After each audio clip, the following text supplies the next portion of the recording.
playing his 20th match against Orlando Pirates this evening, Stanton. As you can imagine, though, hasn't always gone his way.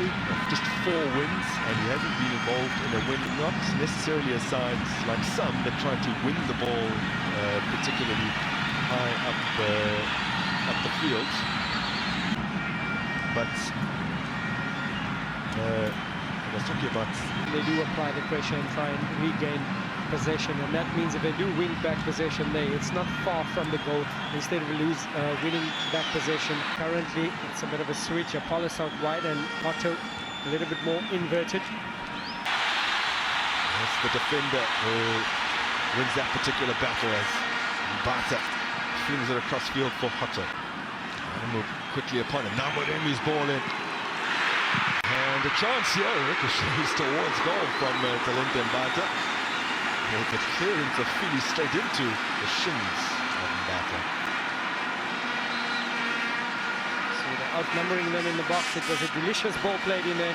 Clearance from Keegan Allen and almost ricocheted in net. Yeah. A lot of it fortuitous there, Phillies, with the attempted clearance. They've scored 11 first half goals. It's jointly the most, along with Mamelodi Sundowns.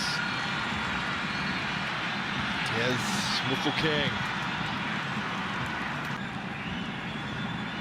Mbatha. It's a little more movement from his teammates, suck them out. So Mufokeng just drifting to get a bit of space in possession. Mbatha. Off and Royan. But this low blow over their time. They come off an impressive home victory. They've now won their last 6. Mufokeng.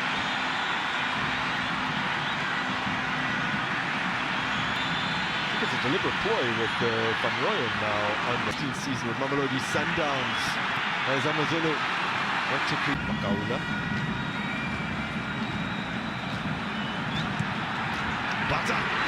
Oh, proficient from range. As we know, he cracked a couple last season. The Orlando Pirates have scored 4 goals from outside the area. Gave Keegan Allen an opportunity to recover. Pirates have won it again. Mbatha has the strength to get away from Khadebe. Mbatha. Modemi puts it across. Mufokeng over the top. Work there from Khadebe. Released it from Mufokeng. Hung out, lurking on the edge of the box. Coming on as subs.